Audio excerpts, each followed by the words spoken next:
Azja Południowo-Wschodnia. Drużyna Wietnamu dostała się do półfinału ważnych w świecie piłki nożnej rozgrywek i walczy o finał. Ulice są opustoszałe, a strefy kibica wypełnione po brzegi. Jesteśmy z nimi i my. Gdyby emocje miały swoje widzialne kolory, oddychalibyśmy zielenią.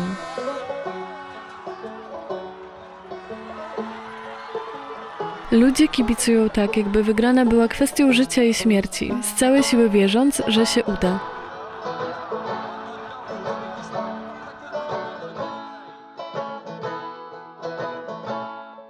Wietnam przegrywa mecz.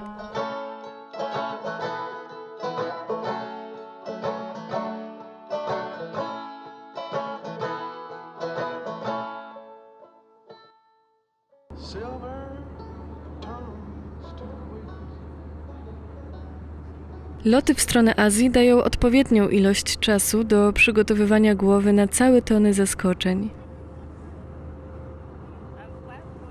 Moja najdłuższa samolotowa podróż w tym kierunku, łącznie z przesiadkami, trwała ponad 30 godzin. Mój najdłuższy w życiu bezpośredni lot z Paryża na Tajwan 14 godzin. Wszystko po to, żeby znaleźć się w kompletnie innym miejscu, o odmiennej kulturze i zwyczajach. W ubiegłym roku spędziłam w Azji łącznie około 4 miesięcy, rozłożonych na kilka wyjazdów. I za każdym razem zastanawiałam się, czy jest coś, czego mogłabym się od tamtejszych ludzi nauczyć?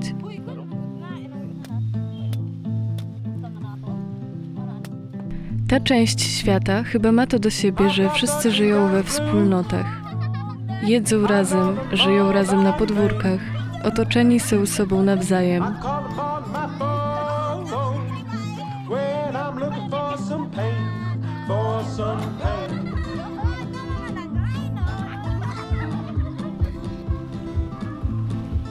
Częsty brak pieniędzy odbiera im rzeczy materialne, dając w zamian bogactwo relacji i bliskości.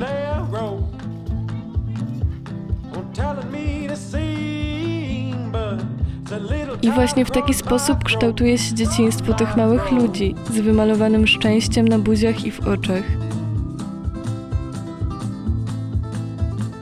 No bo czego ważniejszego można nauczyć się w życiu, niż bycia razem i wzajemnego wsparcia?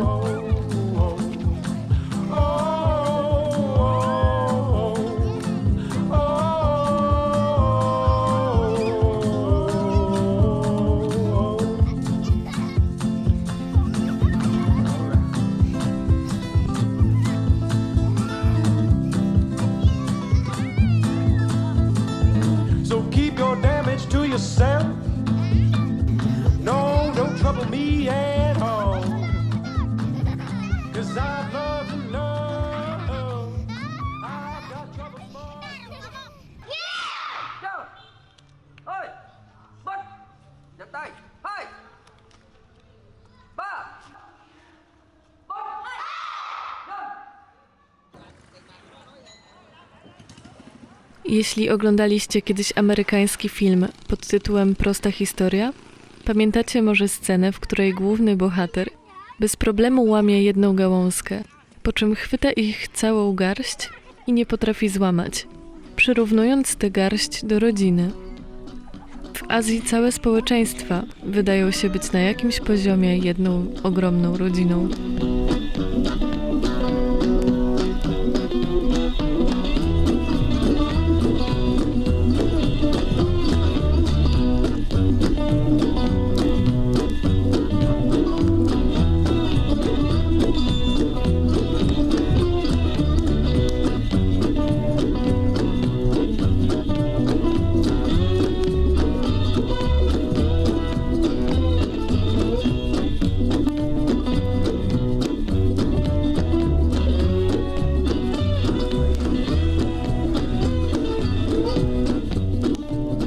Można to dostrzec na przykładzie nietypowych dla nas zwyczajów.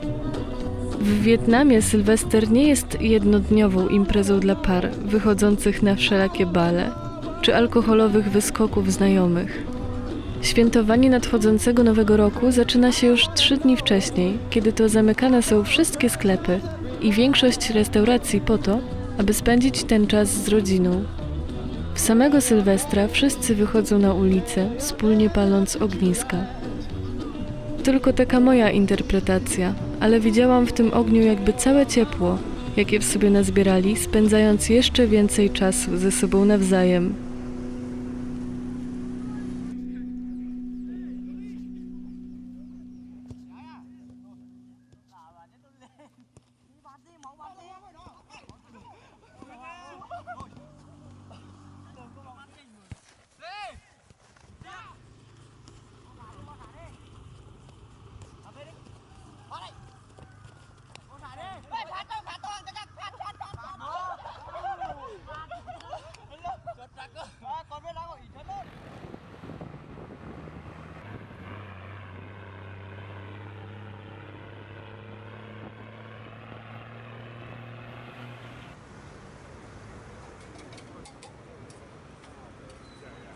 Podawałam już wcześniej przykład jednego filmu, a teraz mam kolejny. Znacie film Podaj dalej, który opowiada o grze polegającej na pomaganiu bezinteresownie innym, jedynie w zamian za umowę, że te osoby również pomogą 3 kolejnym i puszczą dalej w świat dobro, które otrzymały? Będąc na Tajwanie, miałam wrażenie, że grają w to absolutnie wszyscy. Tak jakby wszyscy wciąż chcieli dla siebie wzajemnie dobra. Ludzie z kraju, w którym wszystko robi się wspólnie. Choćby było to klepanie stóp w miejskim parku.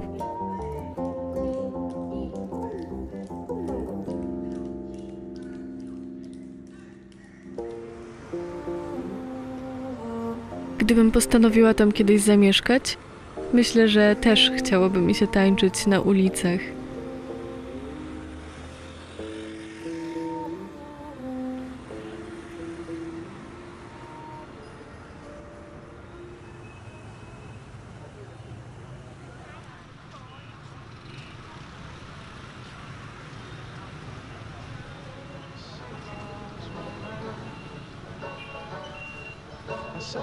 No dobrze, czy pamiętacie jednak, jak mówiłam o przegranym meczu na początku tego filmu?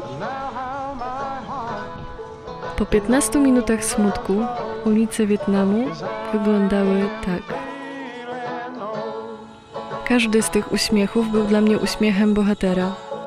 Bo chyba nie jest nim ten, który nie ma żadnych potknięć, tylko ten, który je mając potrafi stanąć na nogi i docenić to, co ma.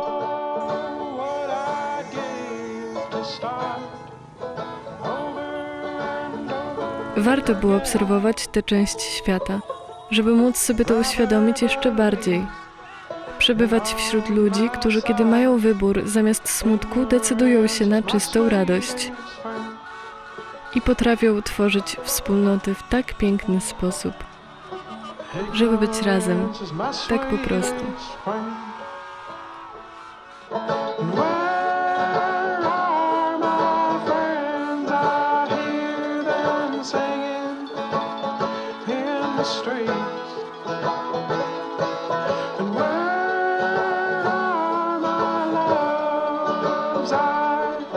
Lost them between my sheets.